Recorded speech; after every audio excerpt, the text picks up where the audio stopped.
You're listening to Procurement 6, the weekly podcast from the team at Art of Procurement that summarizes this week in procurement in just 6 short segments. Hi there, I'm Helen Mackenzie and today is Friday, June 30th, 2023. 6. This week's Procurement 6 is proudly sponsored by Productive. Productive's SaaS intelligence platform has automated workflows and deep analytics to enable smarter renewal decisions, more intelligent license applications, and stronger application adoption. We're delighted to be partnering with Productive on a research paper to find out how effectively software selection and purchasing is currently being managed. Now, SaaS applications are cost-effective and easy to acquire. They're an appealing solution for decision makers to try and overcome today's process and data-related challenges. But ironically, that convenience creates challenges for procurement. Growing numbers of applications and last-minute renewal requests. It makes it difficult to optimise overall portfolio spend, maximise per-app returns, and protect against information security risks. Do you agree? Let us know by using the link in the show notes to complete the survey. It only takes 5 minutes. Your perspective is invaluable as we work to better understand the challenges associated with the explosion in SaaS spending. 5. In this week's podcast, Philip Ideson and Kelly Barner were joined by SAP's Gordon Donovan and Matthew Montgomery, and the topic was managing risk at scale.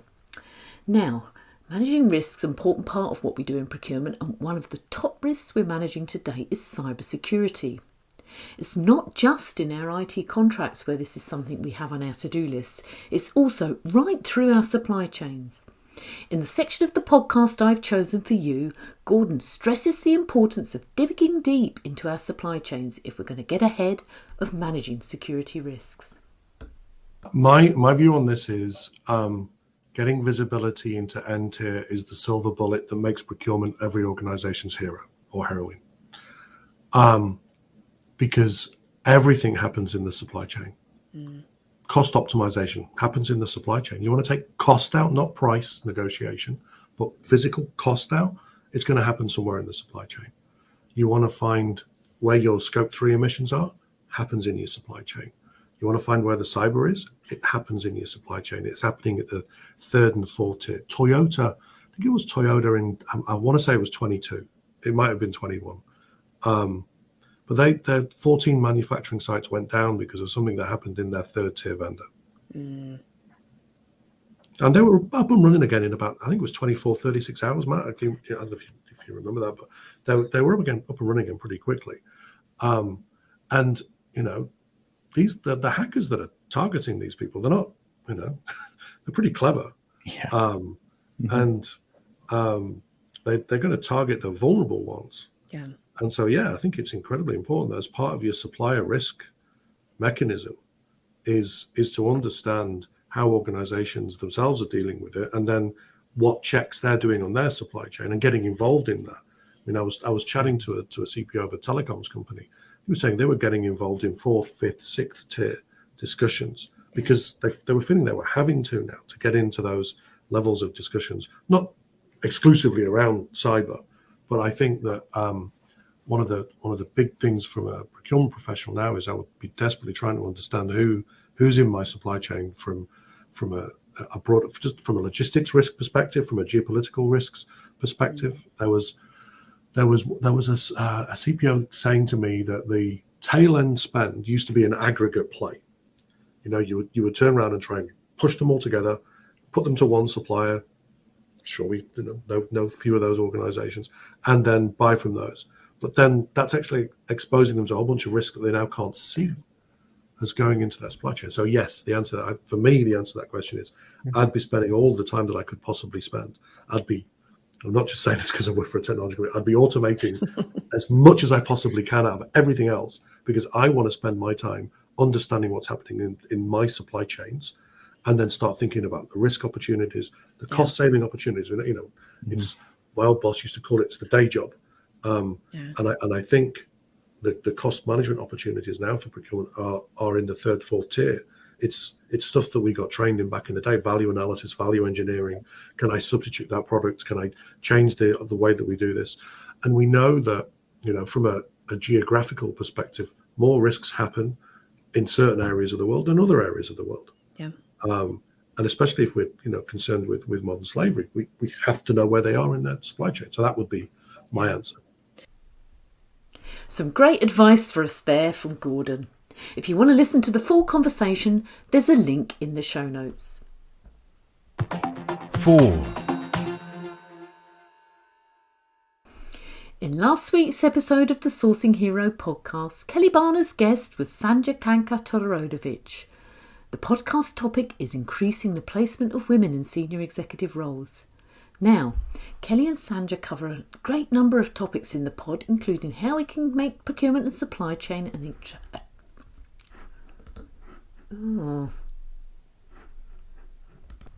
In last week's episode of the Sourcing Hero podcast, Kelly Barner's guest was Sanja Kanka-Todorovic. The podcast topic is increasing the placement of women in senior executive roles.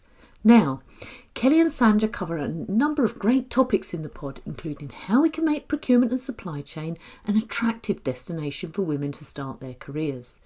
Sanja suggests that women naturally have high EQ and that 50% of what we do in procurement and supply chain is based on relationships, so it's a great place we can thrive. Which is great news, and I certainly found that stakeholder and supplier engagement was one of the most rewarding parts of the job. Check out the link in the show notes to listen to the full podcast. This is Procurement 6 from Art of Procurement. To get notified every time an episode is published, go to artofprocurement.com/subscribe. 3. I was interested to discover on social media this week that June 27th was World MSME Day, with posts from Nigeria, Portugal and Scotland to name but a few. Now, working with micro, small and medium enterprises, MSMEs can often be sources of great supplier innovation. But sometimes the way we frame requirements or package contracts will mean they don't participate in our sourcing exercises. Or we've got an aversion to risk, like cyber that I featured earlier in the pod, and that might mean that we don't consider them in the first place. Now, looking back at our Art of Procurement podcast library, I saw we've been featuring important topics like this as far back as 2016, when Phil spoke to IBM's Stan Lito and Tim Coates. So, in the spirit of World MSME Day, my challenge to you when it comes to small and medium enterprises is, can you do more to rule them in rather than rule them out? 2.